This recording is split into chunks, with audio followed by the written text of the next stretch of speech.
some girl got reached out to by a marketing agency to make some UGC content. And I think she thought they were saying, hey, will you post about the Book of Mormon on your page? Yeah. To say that the church is like funding this like venture, they're like paying people to testify the Book of Mormon to make us look better. The biggest like tinfoil hat conspiracy theory I've ever heard. And it's the most dishonest portrayal of this information possible. And that is like genuinely surprising to me. Like I wouldn't expect them to start endorsing those types of theories. She said she doesn't know personally a member of the Church of Jesus Christ of Latter-day Saints. Yeah. So it's not surprising that she reached out to the wrong person, doesn't understand that there's people out there that are waiting for a chance to paint the church in a bad light. And everyone's like, are you surprised about that? It's like, yes, because this has never happened before. Is this even real? Like what's going on here? All those in favor, welcome to today's video. We're going to be talking about a hot button issue that's been going around a lot lately on Instagram and TikTok and Twitter. And that is that LDS content creators and influencers are paid by the church. There's a video that was posted by an ex-member who got reached out to by a marketing agency to make videos about the Book of Mormon. And people are really running with this narrative that all influencers are paid by the church. We were actually reached out to by the same marketing firm and have some interesting light to shed on the conversation. And it's not going to be as fun or as exciting as you really think it is. So let's get into it. There was this girl, some girl got reached out to by a marketing agency to make some UGC content. UGC means it's user-generated content, right? So if you see like, this isn't even exactly the same thing, but when Chick-fil-A is like, hey, this is actual customer paid testimony. You know, they got the people on there, they're like, I love Chick-fil-A, or like, my brother works at Chick-fil-A and like he saved up for his car or whatever. It's like they're taking real customers and they're saying, hey, can we pay you guys to tell your story on camera? The thing with UGC is they're asking the user to film, edit, script the video, and then share their testimony about whatever the product is. So this girl got reached out to about that, and I think she thought they were saying, hey, will you post about the Book of Mormon on your page? Yeah.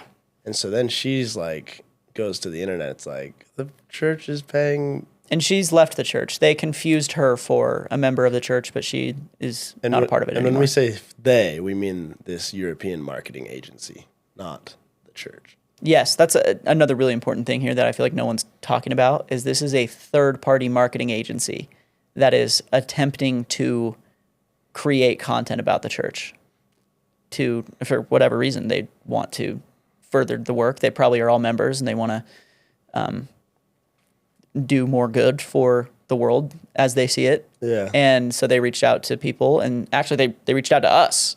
Yeah. And so we can maybe shed some light on like what's actually going on here. Yeah, because we got one of these in March, and it's for the missionary ads. So all of this is for missionary ads.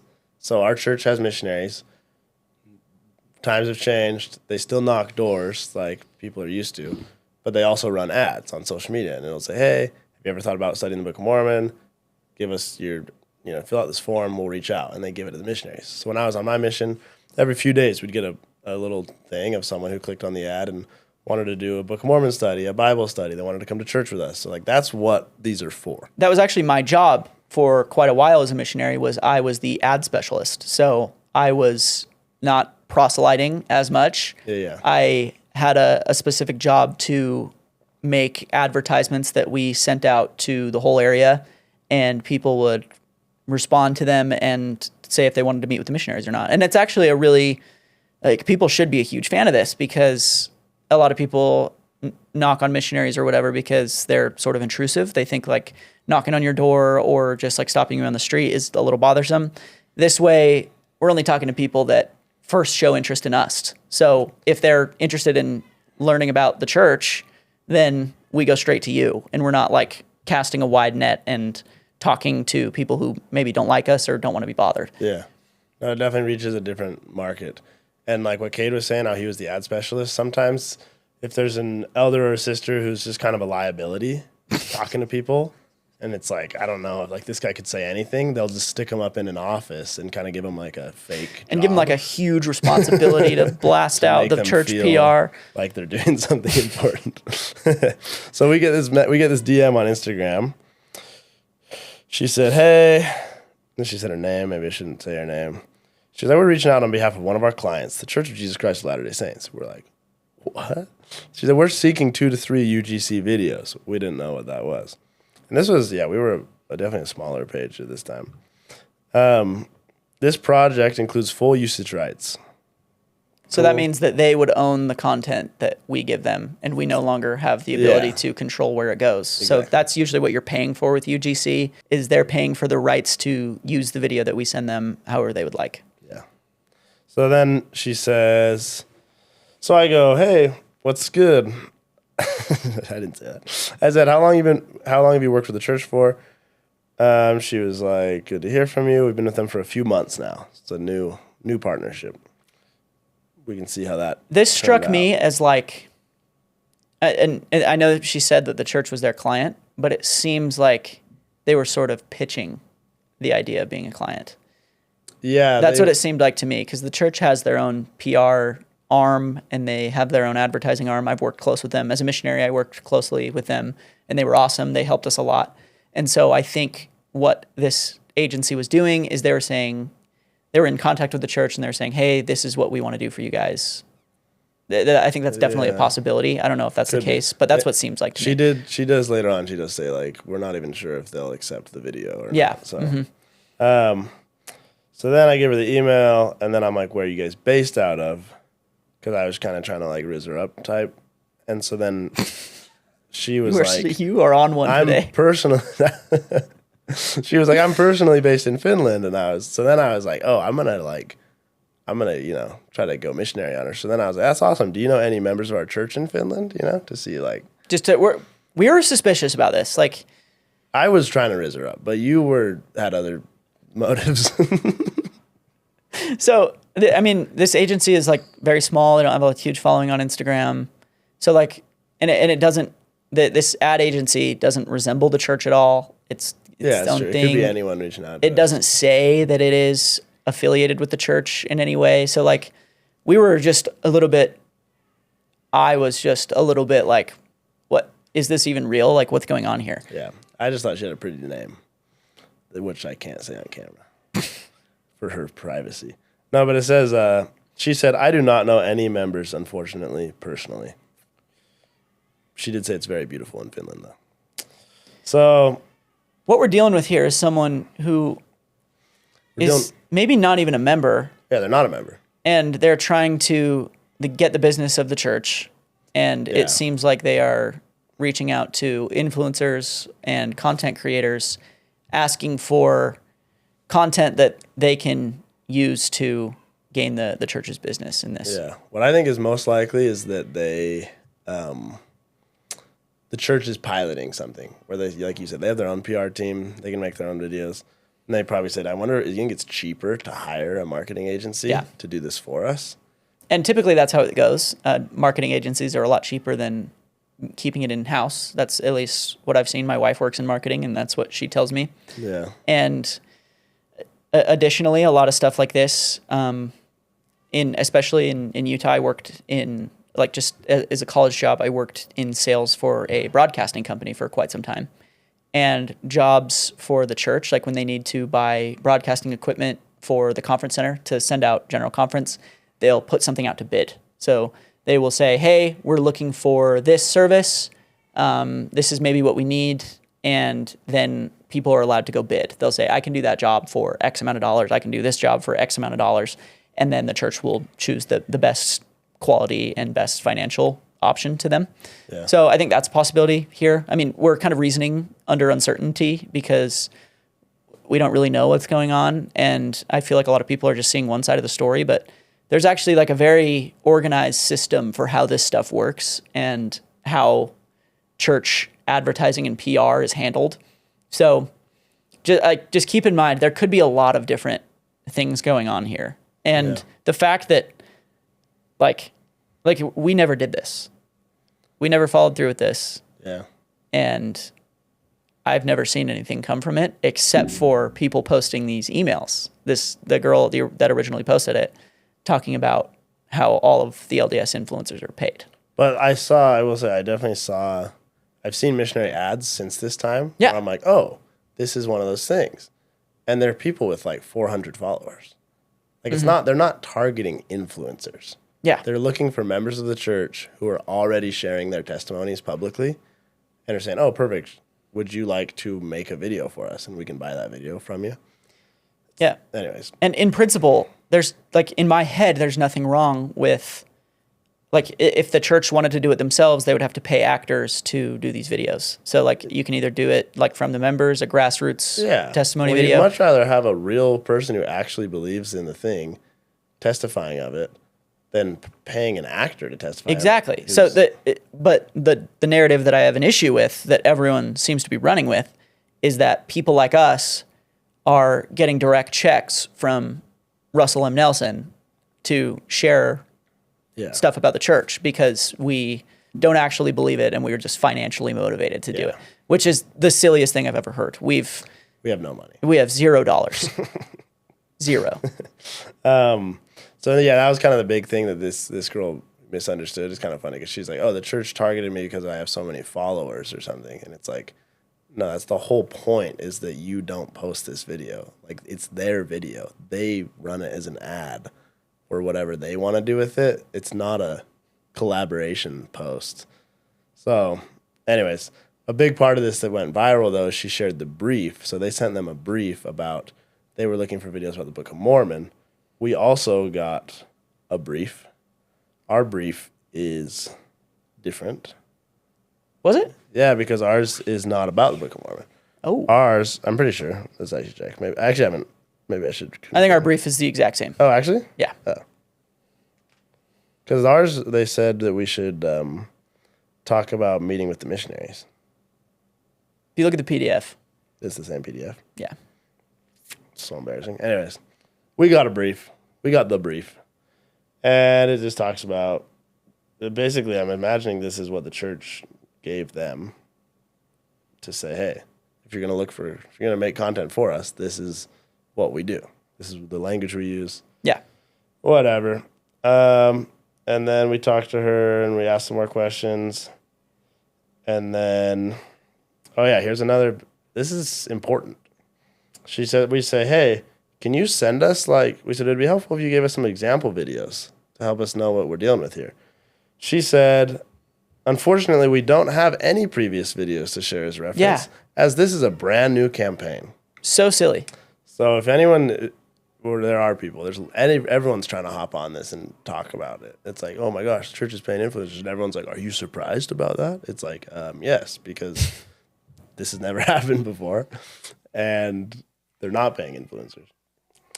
So. And that is not to say that influencers that are members of the church don't make money sometimes. Like, if you are making content all day, every day, you're going to get brand offers. You're going to get offers to make content for people, make UGC for people, just like this one, but for different companies or clothing brands, or you might get some brand deals. But like to say that the church is like funding this like venture to like, they're like paying people to testify the Book of Mormon to make us look better is like the biggest like tinfoil hat conspiracy theory I've ever heard. And it's the most dishonest like portrayal of this information possible. I didn't expect that. I feel like a lot of people who are critics of the church or who have left the church have really started to go the direction of tinfoil hat conspiracy theories. And that is like genuinely surprising to me. Like I wouldn't expect them to start endorsing those types of theories. Like, and this is a perfect example of that. It's like the church is pulling the strings and secretly funding all of these creators to go out and like fake their testimonies of the Book of Mormon. Yeah. And it's just so crazy to me. Like, I just can't even believe that people believe it. Yeah, I definitely am disappointed how many like ex-Mormon content creators that I feel like are pretty reasonable people have just like taken this narrative and ran with it. And it's like, yeah, it's not a good look. But those videos saying those conspiracy theories are going to get more views than this. Yeah, no, like because it's sensational. Yeah, if we're just saying, hey, it's not as fun as you think it is, it's not as crazy of a story, no one's going to care. So the Finnish girl was like, can you send us 3 to 5 videos of your previous content where you speak about faith? And we were a pretty new channel at the time. yeah, we only had like a video or two. And so we were asking some follow-up questions about that. Like, hey, like, what are you looking for in this? She said, the examples I asked you to put together were just for the purpose of pitching this proposal to the client. They want to see what kind of content they could be expecting from the creator candidates. So that's kind of what you're saying, where you're like, we don't even know what the relationship is between this marketing agency and the church. I imagine the church, well, I mean, like she said, it's a brand new campaign. I imagine the church said, hey, we'll definitely, like, we want something. Go get a few, and then we'll pick from what you get or something like that. But anyways, big fumble from, but it's not surprising at all. You have this agency, this lady that's reaching out to people she said she doesn't know personally a member of the Church of Jesus Christ of Latter-day Saints. Yeah. So it's not surprising that she reached out to the wrong person, doesn't understand that there's people out there that are waiting for a chance to paint the church in a bad light. And unfortunately, I don't know if it was her or if it was someone else, but one of these people just threw an alley-oop to ex-Mormon Reddit, TikTok. Yeah. And here we are. And another thing that kind of feeds the fuel of this like crazy wildfire is people are going to blur out the name and email for privacy reasons, thank goodness. But then it's like, oh, this email could be from President Nelson himself. Like, no one is talking about how this is a third-party agency who is not a member of the church, who doesn't know a member of the church, and who is not even yet working with the church. Yeah, or they could be. We don't know, but they might not be. Well, I mean, like, they definitely could be, but from our emails with this firm, it seems like especially that last part you just read, it's like, we're just pitching this to them. These videos are just to like show them what we could do. Yeah. This screams to me that like there's not yet a contract. Yeah, they probably, if there was or not, they freaking fumbled it now, dude. Freaking. Oh yeah, no, they're cooked. Wildfire. They're not getting any business now. Yeah. But it's so weird that it took so long to like come out. Like we got this email months ago. We didn't even think anything of it. Like we didn't think like, oh, this could be so bad for the church. Oh yeah. Like because it's not. Like this is a nothing burger. And we're the first people to be like, oh freak, this might look bad. Like we have. Oh that. yeah. Like we're in ex-Mormon circles. Like we know what people are looking for. And like when this came through, it was just like, oh, like a couple $100 to script, film, edit a video. Like, yeah, it makes sense, you know? Yeah. And it just goes back to what I said. Like people can plug in, they can use their imagination and be like, oh, the church is sending this email out to people. And that's the narrative people are running with, that the church is paying influencers. Yeah. When it's this third-party agency who doesn't even know any members that's really doing all the work. I can't stress that enough. This is just like, I feel like this is a case study in how crazy stories that aren't true get picked up and ran with. And misinformation. Yeah. Like it's bonkers to us that like this is even a thing.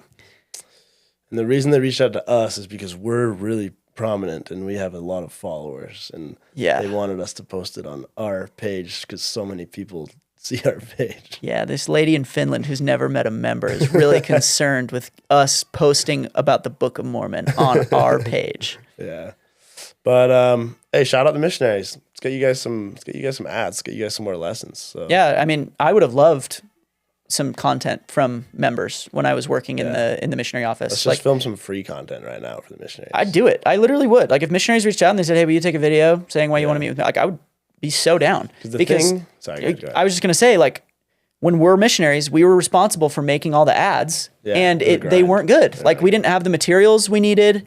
And we're always like sitting in our missionary clothes so people see it and they think like, oh, it's just the stupid missionary. And then they scroll. Like it didn't work as well as like when a member was talking. So like the idea behind this is actually fantastic. Like if we could somehow help members help the missionaries do their online proselyting efforts better, then I'm all for it. But like this just seems like a weird scenario that got way out of hand. The thing that a lot of people don't understand is they think that when you're going to meet with the missionaries, it's like, oh, I'm going to ask them all my questions. They're going to answer them. It's not like that at all. It's like teaching a man to fish, right? They're not there to answer your questions. if you have questions, you bring these guys in, these sisters in, whoever it is, their job, what they're trained on, is to help you find answers to your own questions.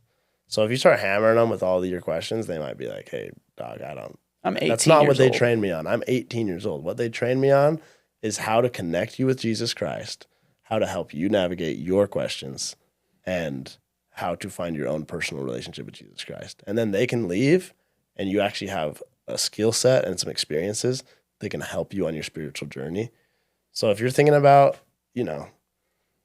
getting closer to God or learning more about Christ, it's the first place to start. And it's chill. If you've ever had questions about Mormons or members of the Church of Jesus Christ of Latter-day Saints, maybe you should try and cut through all of the fluff that you'll hear online and go straight to the source.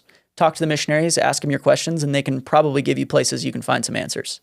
The missionaries are really cool people that usually just want to have a good conversation about faith or religion, and they would love to chat with you. They'd love to do some service for you, help you move, clean out your garage. If your yard is gross, they'll literally clean it up for free. Anyways, that's about all we got today. We just wanted to talk about this since it's such a hot button issue. We thought we were late to the thing. We're like, oh, everyone already talked about it. But then it looks like people still believe that like the church is paying influencers. So figured we'd share our little thing. Also, our YouTube isn't even monetized. We don't even make money doing YouTube. Yeah. Like from ads that YouTube is already putting on our videos. So just quit it. Quit it with that. Yeah. But one day, dude, I'll turn off the check engine light in my Avalon. If I ever get paid by the church, you won't know, but there will be signs. I'm going to buy some paper towels. I'm going to buy a second pillow. Okay, well, thanks for watching, guys. All those in favor, I'm Baylor, this is Cade, and we'll see you for the next one.